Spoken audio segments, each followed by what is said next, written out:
Good Thursday evening, everyone. I wanted to jump on here and give you a heads up on a situation that we have potentially developing for Saturday night. Friday's looking good, so no worries about tomorrow. The work week is going to end nicely. But this area of low pressure, and I'm going to circle that here for you, that what we're having to watch, that's right here in the southeast.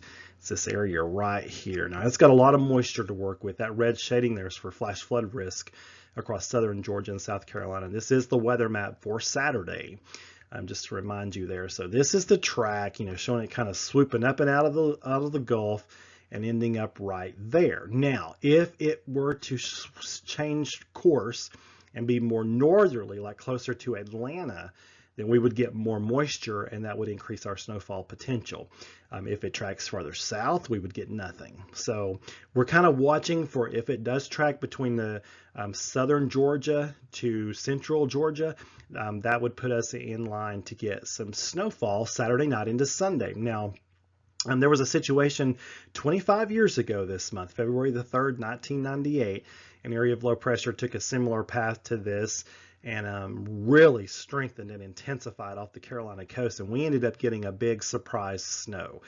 So we don't like surprises. So yeah, we ended up with like a foot to a foot and a half of snow across the plateau from a situation called dynamic cooling, and that's what this system is going to do too. It's called dynamic cooling, where the cold air for the snow doesn't come from up north, it comes from up high in the sky. It gets brought down to the surface.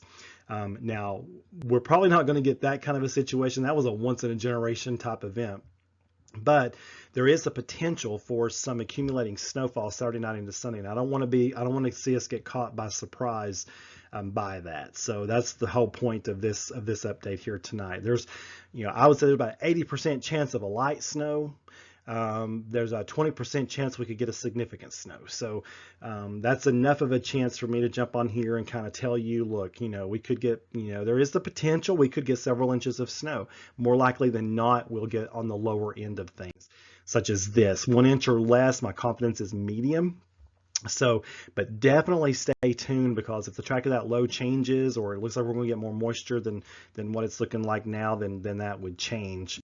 And right now we're saying my confidence is low in 1 to 2 inches. Now, if the track of the low switches more northward, then we'd be sliding this scale on down closer to the 2+ inch zone. Temperatures are going to be marginal Saturday night, dropping down to 30. So barely cold enough for snow. And it is a snow situation, not freezing rain and sleet. It is not that situation at all. But there is the potential that we could see some accumulating snowfall Saturday night into Sunday.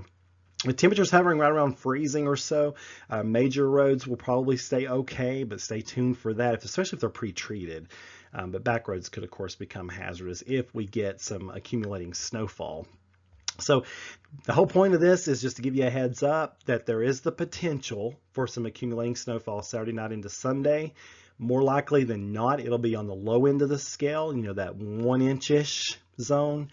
But there is that outside chance that it could be more than that. So we could get a few inches of snow if the low tracks just right and the temperatures match up just right. You know how it goes here on the plateau. I just don't want us to be caught by surprise. We were caught by surprise by the 98 snow, and I don't want to see anybody get caught by surprise by a big snow. That is for sure. Even though the chances are low, they're not zero.